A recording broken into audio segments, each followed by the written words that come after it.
Hello, and welcome back to Story Time with Eric Zimmer. I hope you enjoyed a different Roald Dahl classic, being the wonderful story of Henry Sugar. But now we're going to read some of the other classics you're all familiar with. Starting with Roald Dahl's first ever book for children, the 1961 classic, James and the Giant Peach.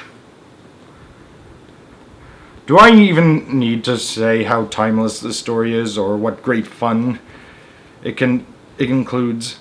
Not really. It's perfectly obvious. Now, it is my pleasure, my great pleasure, to read it to all of you. You ready? Alright, let's begin.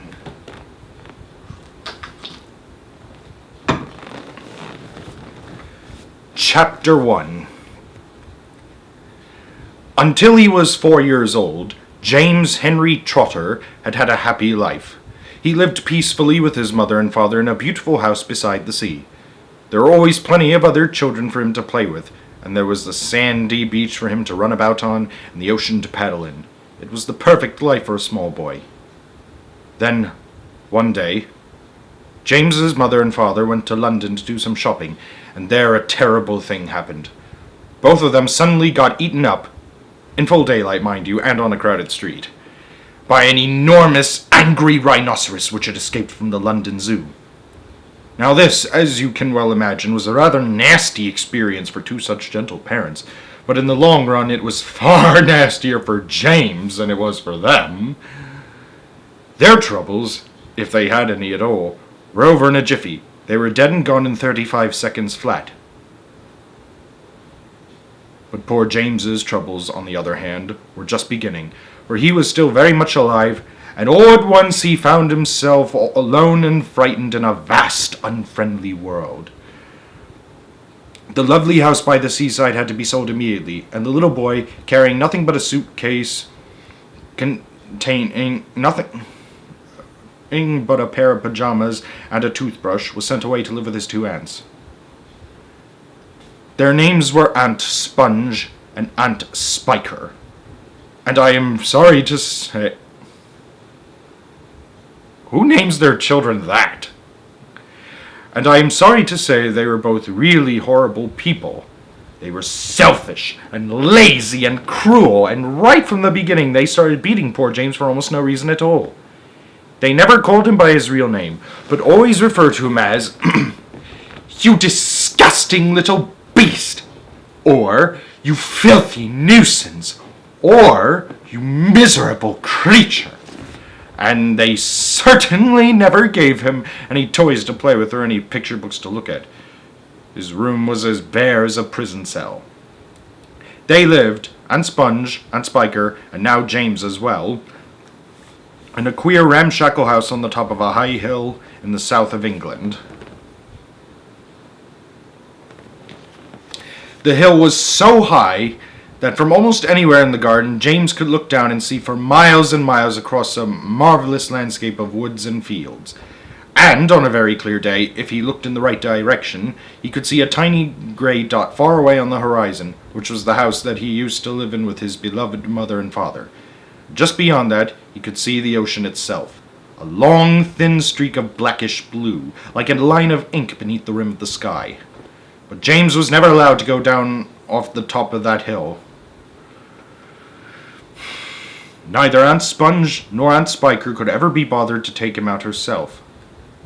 Well, that explains them being lazy. Not even for a small walk or a picnic. And he certainly wasn't permitted to go alone. Well, he shouldn't be going alone in any case unless he was going to be nearby or something.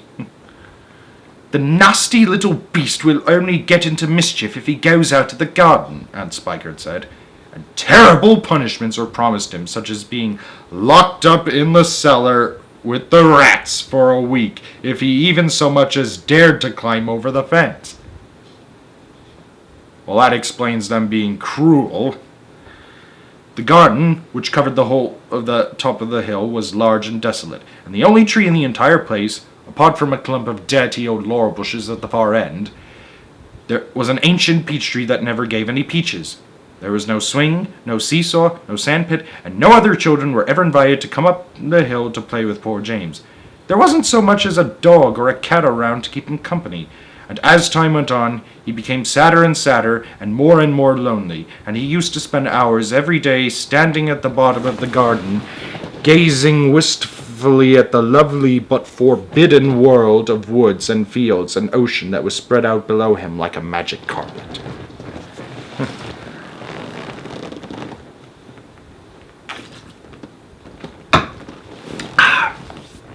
Chapter 2.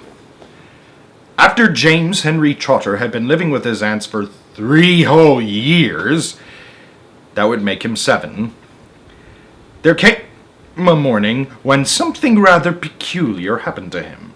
And this thing, which as I say, was only rather peculiar, soon caused a second thing to happen, which was very peculiar. And then the very peculiar thing, in its own turn, caused a really fantastically peculiar thing to occur. It all started on a blazing hot day in the middle of summer. Aunt Sponge and Spiker and James were all out in the garden. James had been put to work as usual. This time he was chopping wood for the kitchen stove. Aunt Sponge and Aunt Spiker were sitting comfortably in deck chairs nearby, sipping tall glasses of fizzy lemonade and watching him to see that he didn't stop work for one moment. Aunt Sponge was enormously fat and very short. She had small piggy eyes, a sunken mouth, and one of those white flabby faces that looked exactly as though it had been boiled.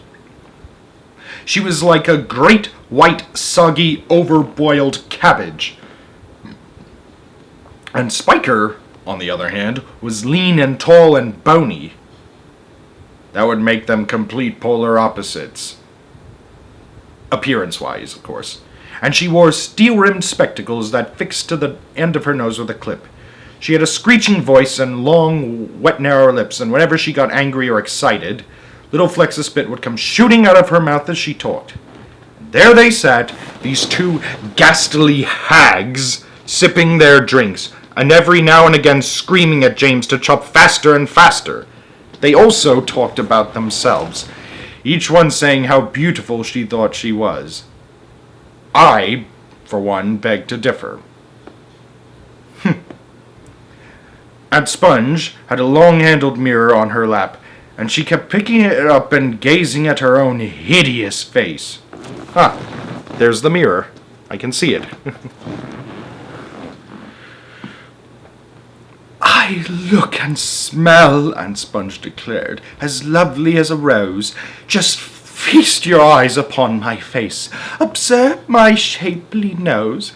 Behold my heavenly silky locks. And if I take off both my socks, you'll see my dainty toes.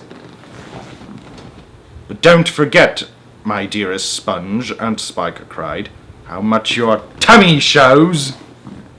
Aunt Sponge went red. Aunt Spiker said, my sweet, you cannot win. Behold my gorgeous curvy shape, my teeth, my charming grin. Oh, beauty's me, how I adore my radiant looks, and please ignore that pimple on my chin. I see no pimple on her chin. My dear old trout, Aunt Sponge cried out, you're only bones and skin. Such loveliness as I possess can only truly shine. And in Hollywood, Aunt Sponge declared, oh, wouldn't that be fine? I'd capture all the nation's hearts. They'd give me all the leading parts. The stars would all resign. Again, I beg to differ. I think you'd make, Aunt Spiker said, a lovely Frankenstein. Roasted big time. Personally, I think Aunt Spiker would make a better Frankenstein, but that's just me. Poor James was still slaving away at the chopping block. The heat was terrible. He was sweating all over. His arm was aching. The chopper was a large, blunt thing, far too heavy for a small boy to use. And as he worked, James began thinking about all the other children in the world and what they might be doing at this moment. Some would be riding tricycles in their gardens. Some would be walking in woods and picking bunches of wildflowers, and all the little friends whom he used to know would be down by the seaside, playing in the wet sand and splashing around in the water. Great tears began oozing out of James's eyes and rolling down his cheeks. He stopped working and leaned against the chopping block, overwhelmed by his own unhappiness. "What's the matter with you?" Aunt Spiker screeched, glaring at him over the top of her steel spectacles. James began to cry. "Stop that immediately and get on with your work, you nasty little beast!" Aunt Sponge ordered. "Oh, Auntie Sponge," James cried out, "and Auntie Spiker, couldn't we all, please, just for once, go down to the seaside on the bus? It isn't very far, and I feel so hot and awful and lonely." "Why, you lazy, good-for-nothing brute!" Aunt Spiker shouted. "Beat him!" cried Aunt Sponge. "I certainly will!" Aunt Spiker snapped. She glared at James, and James looked back at her with large, frightened eyes. "I shall beat you later on in the day when I don't feel so hot," she said. "You will not. And now get out of my sight, you disgusting little worm, and give me some peace. James turned and ran. He ran off as fast as he could to the far end of the garden and hid himself behind that clump of dirty old laurel bushes that we mentioned earlier on. Then he covered his face with his hands and began to cry and cry. Right now I just want to go into the pages of the book and hug him. And beat up his two cruel aunts as well.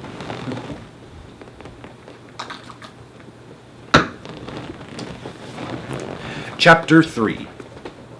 It was at this point that the first thing of all, the rather peculiar thing that led to so many other, much more peculiar things happening to him. For suddenly, just behind him, James heard a rustling of leaves, and he turned around and saw an old man in a crazy dark green suit emerging from the bushes.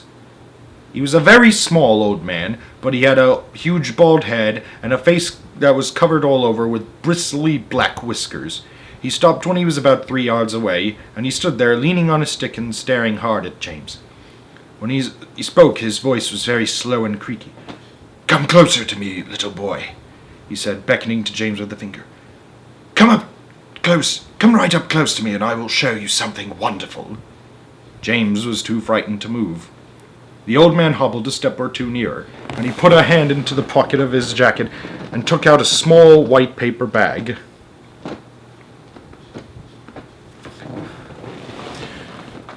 "You see this?" he whispered, waving the bag gently to and fro in front of James's face. "You know what this is, my dear? You know it's inside this little bag."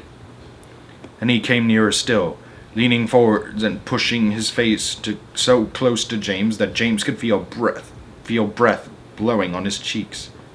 The breath smelled musty and stale and slightly mildewed, like air in an old cellar. "Take a look, my dear," he said, opening the bag and tilting it toward James. Inside, James could see a mass of tiny green things that looked like little stones or crystals, each one about the size of a grain of rice. They were extraordinarily beautiful, and there was a strange brightness about them, a sort of luminous quality that made them glow and sparkle in the most wonderful way. "Listen to them," the old man whispered. "Listen to them move." James stared into the bag, and sure enough there was a faint rustling sound coming up from inside it, and he noticed that all the thousands of little green things were slowly, very, very, very slowly, stirring about and moving over each other as though they were alive. There's more power and magic in those things there than in all the rest of the world put together," the old man said softly.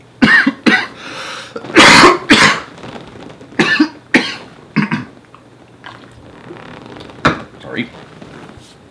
But, what are they?" James murmured, finding his voice at last.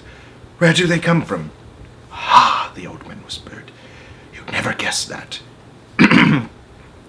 He was crouching a little now, and pushing his face still closer and closer to James until the tip of his long nose was actually touching the skin on James's forehead. And suddenly he jumped back and began waving his stick madly in the air. "Crocodile tongues!" he cried. 1,000 long, slimy crocodile tongues, boiled up in the skull of a dead witch for 20 days and nights, with the eyeballs of a lizard. Add the fingers of a young monkey, the gizzard of a pig, the beak of a green parrot, the juice of a porcupine, and 3 spoonfuls of sugar. Stew for another week, and then let the moon do the rest. All at once he pushed the white paper bag into James's hands and said, "Here, you take it. It's yours." Chapter 4. James Henry Trotter stood there, clutching the bag and staring at the old man. "And now," the old man said, "all you've got to do is this. Take a large jug of water and pour all the little green things into it. Then very slowly, one by one, add 10 hairs from your own head. That sets them off. It gets them going. In a couple of minutes the water will begin to froth and bubble furiously, and as soon as that happens you must quickly drink it all down, the whole jugful in one gulp. And then, my dear, you will feel it churning and boiling in your stomach, and steam will start coming out of your mouth, and immediately after that, marvelous things will start happening to you.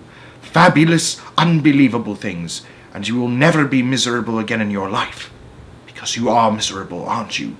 You needn't tell me. I know all about it. Now off you go and do exactly as I say. And don't whisper a word of this to those 2 horrible aunts of yours. Not a word. And don't let those little green things in there get away from you either.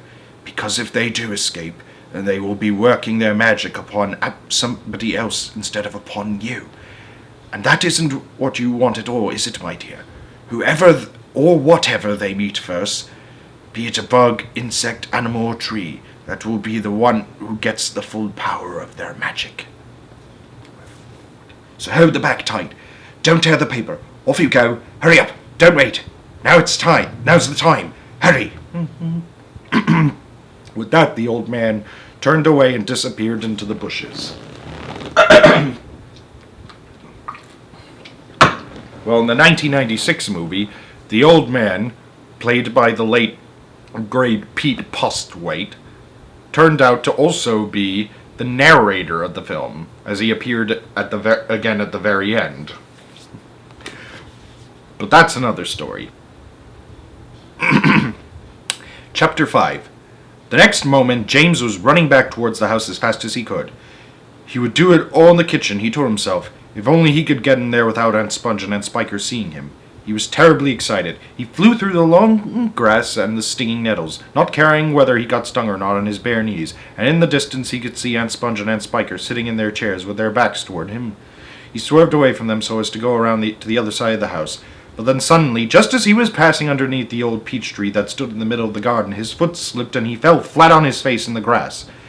The paper bag burst open as it hit the ground, and the thousands of tiny green things were scattered in all directions.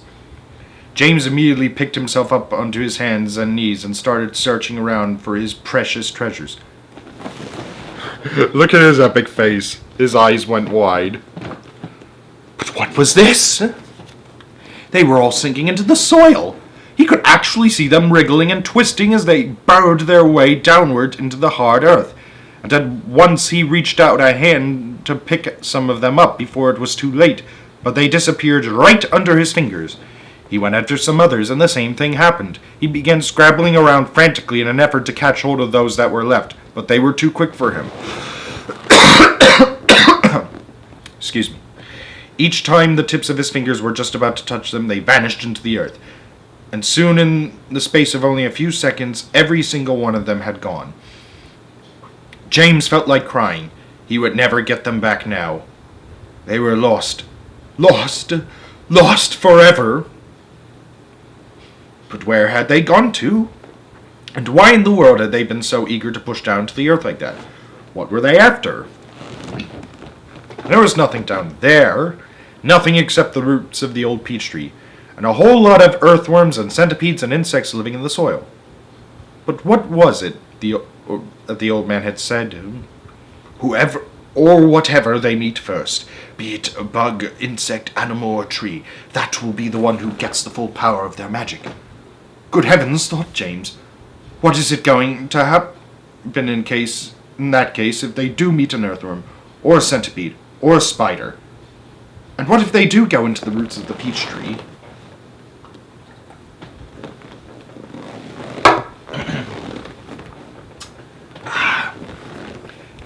at once, you lazy little beast! A voice was suddenly shouting in James's ear. James glanced up and saw Aunt Spiker standing over him, grim and tall and bony, glaring at him through her steel spectacles. Get back over there immediately and finish chopping up those logs, she ordered. Aunt Sponge, fat and pulpy as a jellyfish, came waddling up behind her sister to see what was going on. Why don't we just lower the boy down the well in the bucket and leave him there for the night, she suggested. That ought to teach him not to laze around like this the whole day long. That's a very good wheeze, my dear Sponge, but let's make him finish chopping up the wood first. Be off with you at once, you hideous brat, and do some work. Slowly, sadly, poor James got up off the ground and went back to the woodpile. If only he hadn't slipped and fallen and dropped the precious bag. All hope of a happier life had gone completely now. Today and tomorrow and the next day, and all the other days as well, would be nothing but punishment and pain, unhappiness and despair. He picked up the chopper and was about to start chopping away again when he heard a shout behind him that made him stop and turn. Chapter 6. Sponge! Sponge! Come here at once and look at this! At what? It's a peach, Aunt Spiker was shouting. A what? A peach! Right up there on the highest branch. Can't you see it? I think you must be mistaken, my dear Spiker. That miserable tree never has any peaches on it. There's one on it now, Sponge. You look for yourself. You're teasing me, Spiker. You're making my mouth water on purpose when there's nothing to put into it. Why, that tree's never even had a blossom on it, let alone a peach. Right up on the highest branch, you say? I can't see a thing. Very funny. Good gracious me! I'll be blowed. There really is a peach up there. A nice big one, too, Aunt Spiker said. Beauty, a beauty, Aunt Sponge cried out. At this point, James slowly put down his chopper and turned and looked across at the two women who were standing underneath the peach tree. Something is about to happen, he told himself. Something peculiar is about to happen any moment. He hadn't the faintest idea what it might be, but he could feel it in his bones that something was going to happen soon. He could feel it in the air around him, in the sudden stillness that had fallen upon the garden. James tiptoed a little closer to the tree. The ants were not talking now. They were just standing there, staring at the peach. There was not a sound anywhere, not even a breath of wind, and overhead the sun blazed down upon them out of a deep blue sky. It looks ripe to me, Aunt Spiker said, breaking the silence. Then why don't we eat it? Aunt Sponge suggested, licking her thick lips. We can have half each. Hey, you! James! Come over here at once and climb this tree. Now they call him by his name. Well, actually, that's the only time they call him by his name in the book. James came running over. I want you to pick that peach up there on the highest branch, Aunt Sponge went on. Can you see it? Yes, Auntie Sponge, I can see it.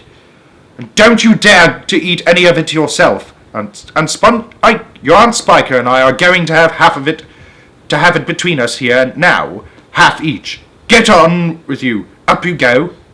James crossed over to the tree trunk. Stop! Aunt Spiker said quickly. Hold everything!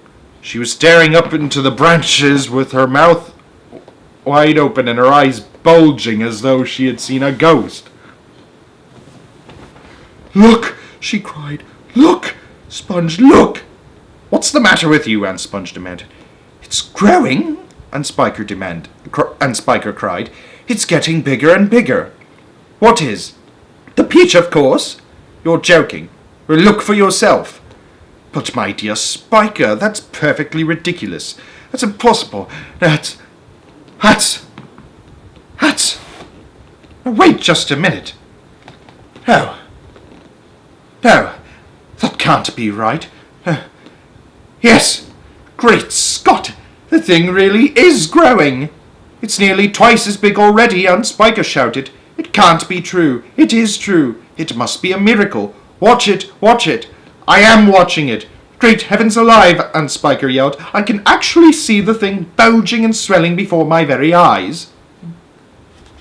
To be continued.